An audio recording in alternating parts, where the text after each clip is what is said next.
रायगड, महाराष्ट्रासह देश विदेशातील ताज्या बातम्या पाहण्यासाठी मॅक्स इंडिया लाईव्ह चॅनलला सबस्क्राईब करा आणि बेल आयकॉन दाबायला विसरू नका.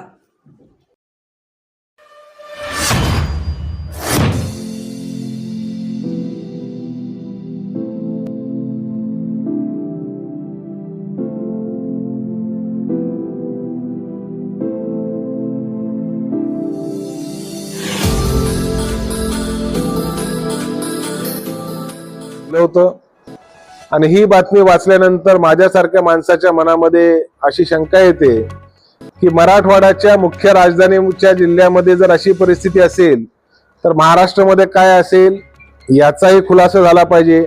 अशा प्रकारे जनतेकडनं भूमापन अधिकाऱ्यांनी जर पैसे घेतले असतील आणि खोटी चलनं बँकेत पैसे न भरता खोटी चलनं लावून जर सर्वे केला असेल तर हे पैसे गेले कुठे, याला जबाबदार कोण आणि महाराष्ट्रातल्या प्रत्येक तालुक्यामध्ये काय परिस्थिती का प्रत्येक तालुक्यामध्ये taluka inspector of land record TILR जिला आपण म्हणतो तो असतो. तर माझी विनंती आहे शासनाला की ह्या संदर्भामध्ये तुम्ही महाराष्ट्र स्तरावर चौकशी करण्याची आवश्यकता आहे.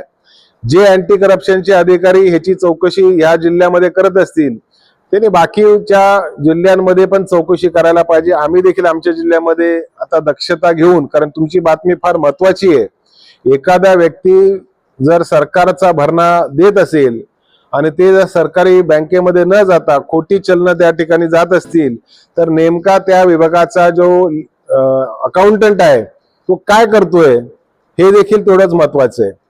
अनेक गोष्टी आपल्याला सांगता येतील. मला जायकवाडी ते नक्षत्रवाडी हा प्रकल्पच्या संदर्भामध्ये आमच्या अध्यक्षांनी माहिती दिली. जवळपास 900 कोटीचा प्रकल्प आता 3000 कोटीवर गेला. एवढं होऊन देखील लोकांना पाणी मिळत नाही, कामं सुरू होत नाही, लोक म्हणजे ठेकेदार अर्ध्यामध्ये कामं सोडून चालले आहेत. ह्याचं कारण काय? तुम्हाला लागणारे पैसे त्या काळामध्ये पवार साहेबांनी आमच्या मंजूर करून दिले, नंतरच्या सरकारने त्याला जे काय वेळोवेळी वाढ करायला पाहिजे ती देखील केली आणि प्रकल्प टेंडरिंग झाल्यानंतर जो तुमचा ठेकेदार आहे तो अर्धवट का सोडून चाललाय ह्याच्यावर देखील काहीतरी ठोस उत्तर या विभागाच्या पालकमंत्र्यांनी देण्याची आवश्यकता आहे असं मला वाटतं. आपल्या आता विधिमंडळामध्ये सगळे 288 आमदार एकत्रच बसतात.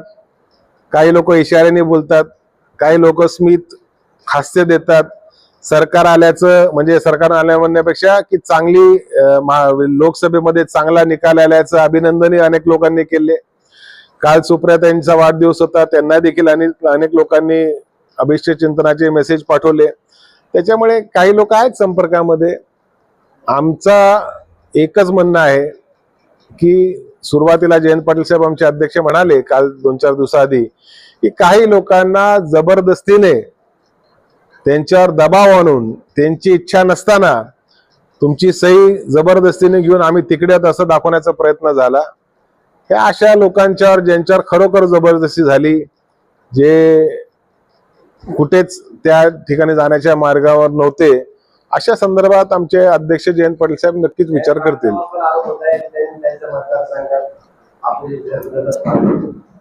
काय असा आरोपाला काय अर्थ नाही. आरोप करणारे जे होते त्यांच्याकडे आज काय मुद्दा राहिलेला नाही. स्वतःच्या पक्षाचे आमदार त्यांनी सांभाळावे, स्वतःच्या पक्षाचे नगरसेवक त्यांनी सांभाळावे. अरे महाराष्ट्राचं सरकार आता 2-3 महिन्यानंतर ज्या निवडणुका लागतील तर महाराष्ट्राची मतदार मायबाप एक निर्णय करतील आणि तो निर्णय पुनश्च एकदा संविधान रक्षणाचा असेल, तो निर्णय स्वाभिमानाचा असेल आणि तो निर्णय निष्ठेचा असेल.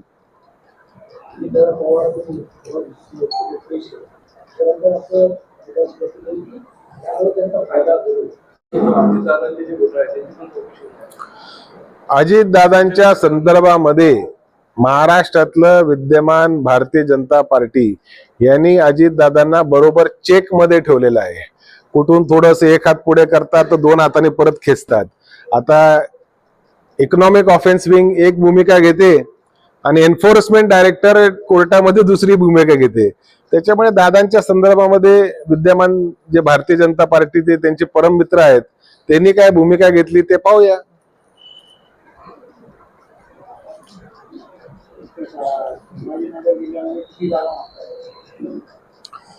आता हा प्रश्न खरा फार स्थानिक आहे, पण मी तुम्हाला आज महाराष्ट्रात सांगतो, आज जर महाराष्ट्रात निवडणुका झाल्या आणि लोकसभेची जी आकडेवारी आहे त्याच्यामध्ये जवळपास 100 सीट 160 जागेवर महाविकास आघाडी जिंकलेली असं चित्र 288 पैकी 160 जागेचं चित्र आज तुम्हाला दिसतंय. या जिल्ह्यामध्ये देखील, या शहरामध्ये देखील आमचा प्रयत्न राहील की समसम जागा आम्हाला मिळतील आणि त्याच्यातनं मला वाटतं 9 जागा आहेत ना तुमच्याकडे, 9 जागा आहेत ना. असा प्रयत्न कारण या सगळ्या लोकांचं म्हणणं आहे की समसम मिळायला पाहिजे. त्याच्यावर श्रेष्ठी, काँग्रेस, शिवसेना श्रेष्ठी ही चर्चा करतील आणि निर्णय घेतील. लोकसभा में एक भी वाटला असता बघा, त्यांनी एक पॉप्युलिस्ट बजेट प्रस्तुत करण्याचा प्रयत्न केला. माझं म्हणणं एकच आहे की महाराष्ट्राच्या जनतेला तुम्ही 2019 मध्ये का विसरला?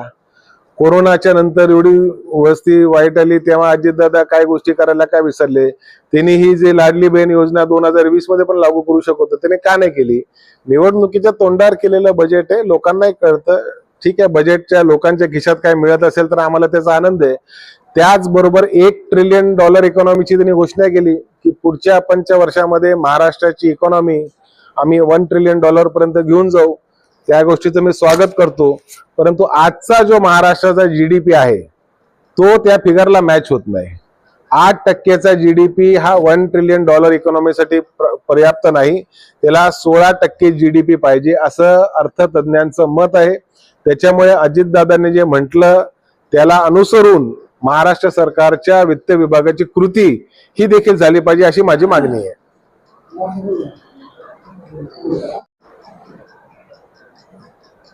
निर्णय लोकसभा के उम्मीदवारों का जनता ने लिया. हमारी तो बहुत ही स्थिति नाजुक थी. उम्मीदवार चुन के उम्मीदवार को एबी फॉर्म के अलावा हम कुछ दे भी नहीं पाए, ऐसी हमारी पार्टी की परिस्थिति थी. तो जनता ने और कार्यकर्ताओं ने जिस उम्मीदवार का चेहरा सामने दिया उस उम्मीदवार को टिकट देने का काम हमारे नेता पवार साहब ने किया.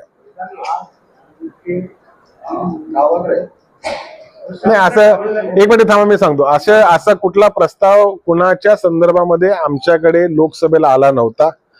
आला असता 100% विचार झाला असता आणि त्याच्यामुळे एकच आमच्याकडे आदिवासी सीट, मला वाटतं नाशिकच्या बगरे गुरुजींची त्या ठिकाणची होली.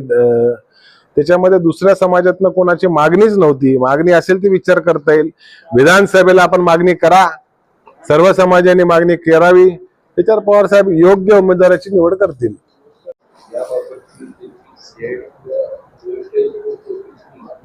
100% आजच आमच्या पक्षाचे हे सगळे प्रमुख लोक इथे बसलेले आहेत. अध्यक्षांच्या नेतृत्वामध्ये त्यांनी अँटी करप्शनला ते पत्र द्यावं.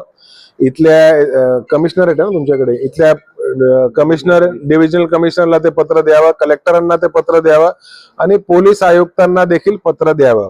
कारण ही घटना जर या एका जिल्ह्यामध्ये घडत असेल, माझी खात्री आहे की इतर जिल्ह्यांमध्ये देखील अशा प्रकारचे काही बनावट बँकेचे चलन बनवून तो सरकारी तिजोरीमध्ये जमा होणारा पैसा जमा केला जात नसेल. मी तर मुंबईला गेल्यानंतर आमचे अध्यक्ष जयंत पाटील साहेब किंवा रोहितदादा पवार यांना विनंती करेल की ह्याच्या संदर्भातला प्रश्न त्यांनी महाराष्ट्राच्या विधिमंडळामध्ये उपस्थित करावा.